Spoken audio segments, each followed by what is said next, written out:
Respected royal author Robert Hardman has written the inside look into King Charles III, and in this new book, he couldn't also resist exposing some of Prince Harry and Meghan Markle's lies. Welcome to Popcorn Planet. I am Andy Signor, and this headline is all over the news today. The Queen's fury over naming of baby Lilibet. And yes, this comes in from Robert Hardman, who's written a lot of really respected books about the Queen and now writing about new king, new court, Charles III, the inside story, which drops, I guess, this week or next. But in this book, he reveals a very juicy insight about how angry the Queen actually was about the naming of Lilibet. And we're going to go into that and some other revelations that were written of how the royals dealt with the torrent of allegations from this very respected source. Unlike Liebrau's, Hardman's books are far more researched and well put together, not filled with the lies of Liebrau's. But let's rewind a bit. If we go back and see, Harry wanted to name daughter after the Queen even before he met Meghan, and had discussed the idea with his grandmother. And this was from 2021. This was the press that was out there. Insiders say Prince Harry had a close relationship with his grandmother. The Duke reportedly told the monarch of his plans to honor her with the name before he even met his wife. The couple welcomed their second child, Lilibet Diana, on Friday. Royal experts have hope choice of name will help bring the family closer together. And again, apparently left the monarch delighted. This was the news that was out there. They welcomed their daughter, Lilibet. The Queen is known as Lilibet by close members of the royal family, which originated when she was a child and struggled to pronounce Elizabeth, and was used by her father, King George IV. So Lilibet, like Elizabeth. And so in the wake of the news, it's unclear whether the Queen had been made aware of the couple's name choice ahead of the official announcement. But now insiders say Prince Harry discussed honoring his grandmother when he named his child years before he met his future wife, according to the Mirror. Citing well-placed sources, Harry, Team Sussex sources, they reported that Harry had considered the name way before, and Harry's always enjoyed a wonderful bond with his grandmother, which makes it all more bizarre that he has gone out of his way to threaten the relationship over the last couple of years. They've been incredibly close, as you would imagine, having shared some deep personal conversations, which carried on really until recently. Harry has never made a secret of his wish to have his family of his own, and how great to have a boy and a girl, and he could name after the two most important women of his life, the Queen and his mother. In the end, he mentioned a little bit to Meghan when discussing potential names for the children, and she loved the idea. Of course she did. She wants nothing to do with the royal family, but wants to name her child after Princess Diana and Queen Elizabeth. It's a fitting tribute to the Queen and something many people will hope brings the family closer together, or a PR play, because now we're learning the truth. Again, yet another lie on again, people are, Andy, why do you keep reporting on this? Because these people are diabolical. They are truly diabolical. And now another lie has been proven. Well, I shouldn't say that. I mean, again, this author seems legit. He's spoken to source and aides. Take that as you will. But far more reputable, not caught in the lies that such of Omid Scobie and others. I take this much more seriously. But here's what the insight that has come in. As the world discovered almost a year ago, Spare is undoubtedly the most candid and caustic royal memoir ever written. Throughout the book, he's keen to stress his devotion to the Queen and Prince Philip. Reflecting on his grandmother and her death, he wrote, "We had secrets, special relationship. That's why they said about us, and now I couldn't stop thinking about the specialness that would no longer be." He did not, however, hold back in Spare when attacking some of her staff. They did not respond, though they were interested by what had been omitted from his book. One privately recalled that Elizabeth II had been as angry as I'd ever seen her in 2021 after the Sussexes announced that she had given them her blessing to call their baby daughter Lilibet, the Queen's childhood nickname. The couple had subsequently fired off warnings of legal action against anyone who dared to suggest otherwise, which the BBC had done. They reported that this was not something the Queen had approved or was okay with.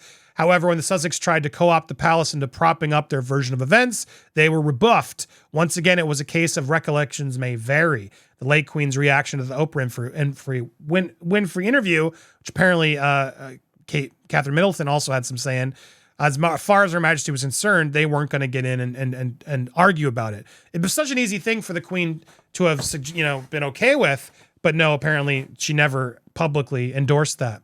And then those noisy threats of legal action, they eventually evaporated, of course, and the libel action against the BBC never materialized. How convenient. And then, yes, the book finally came out. offering the raw and flinching honesty, not.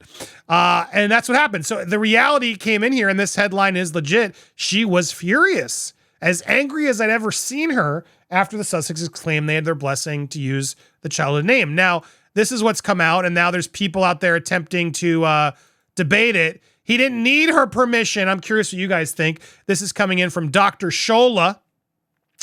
God give me strength. People have lost their minds. Harry and Meghan did not need anyone's permission, least of all the Queen Elizabeth, to name their child Lilibet. They didn't know. I mean, to be fair, they didn't. That doesn't mean we can't talk about how disrespectful and gross it was to do it without said permission. The fact that they got her blessing was out of respect, not necessity. The name of Lilibet predates Queen Elizabeth, for good's sake. She didn't own it or create it. I mean, why else would you use it, though? Come on. It's not like, oh, yeah, I wanted to use it because of its use before the Queen. Pff, idiot. What grandmother in their right mind would be angry at a great-grandchild being named to honor her? It's a valid reason, but maybe she was.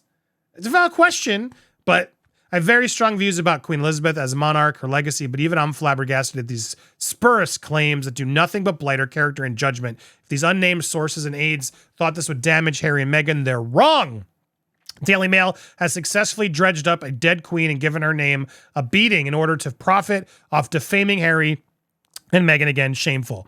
What do you guys think? Do you agree with Dr. Shola? I think Dr. Shola's off base in that she's saying they didn't need the permission, but then clearly they did, which they should have, respectfully. She's even seemingly acknowledging that in the second half of this piece. It's a fair question as to why would she be mad? I mean, given all the drama that they're doing, I could see that she's not mad about the name. She's probably very grateful for the grandchild, loves the grandchild, of course, but more mad at the calculation and manipulation that Harry and Meghan continue to do. Now, the Queen didn't do this in public, mind you, right? She did this privately. The aide saw this in private. This wasn't something she was ever going to do publicly, but she could be privately upset that Harry and Meghan were once again doing this to try to bridge the rift and bring it in. To name Lilibet is such a calculated, manipulative choice, given all that was happening, that it's hard to not see that manipulation clear as day. And I could see that the Queen would be annoyed by that. Like, really? After all this stress that you're causing everybody, you're now like putting my name there as an honor to me? I didn't ask for that. We don't need that right now. I want you to stop arguing with the family. To me, I could see that's why she's angry, to answer Dr. Shola's thing there. I don't, at this point, I we're not allowed to talk about the truth of what the Queen thought. I think we are. I don't think that's drudging up a dead queen. To me, that's disrespectful, Dr. Shola. Like, what are you doing here? This is not written very well. So at the end of the day, I got to agree with the backlash. I do think they needed her permission, but I'm curious what you guys think. Tell me down in the comments below. There's a couple other just points just to mention, more stuff we sort of knew, but how they sort of reacted to everything else. He was just working as the king was just working as he usually did. He went on. There was a part here that I was looking for a specific. Oh, sorry, it's here. I have it here. There's a lot. The palace was more wondering about the large omission of chunks of recent events.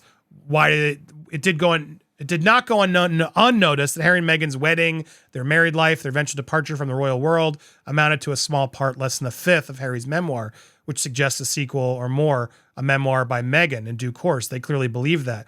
But a common perception of that is the king and the staff spend much of their time worrying about what to do with the two difficult dukes, Harry and Andrew. In reality, however, the king has learned over long years of royal domestic trauma how to compartmentalize issues over which he has little control. Yes, the departure of the Duke and Duchess and their sensational attacks have hurt. Of course, the king is extremely sad about Harry and Meghan, but there's a sense of exasperation that he has done what he can, and now as he is king, there are many more things to think about. He has tried listening. Now he just says, I don't want to know what the problem is. I'm just getting on with my life. Nothing is fine, however. You always like your child. Oh, you'd always like your child back. But when your child has decided that at the moment they want to do things differently, you have to give them the space to do that. The door is always open, though, which is a very fair, respectful way. He talks about the coming back for the coronation, but Meghan didn't. Overall, a lot of insight coming in, but the juiciest being that, yes, this headline is saying it. And I'm curious if you buy it, if you agree that the Queen did not like them naming Lilibet. And again, because it's true. What grandmother would be mad at this? Most grandmothers, even queens, you'd think would be like, oh my God, how nice, lovely. It's the manipulation in my eyes of using this as a PR ploy to gain favor and get what they wanted. To me, that's what the disrespect and problem, and why I could understand she'd be furious about it. Oh, they're dragging me into this now again with this child now named after me. How dare you not see the child we've named after you and our mom? It just is more victiming craziness that these two do all the time. That's my 2 cents, but I'm curious what you guys think. In the meanwhile, if you haven't already, hit that subscribe button, hit that bell for all alerts. Check out my morning video, will you? Also, we'd like to cover all sorts of topics. And more importantly, if you want the royal stuff, head on over to Popcorn Palace. I don't know why that doesn't get the same amount of views. We get them here, so we keep posting, but I wanted to get you guys over there so we can move on to some other stories here and cover a lot of news. So please help us out. Hit Popcorn Palace up, hit Steph the Alternate up, and subscribe here as well, and check out the other stories we got coming for you. We appreciate you guys so much. Stay tuned for more here on Popcorn Planet.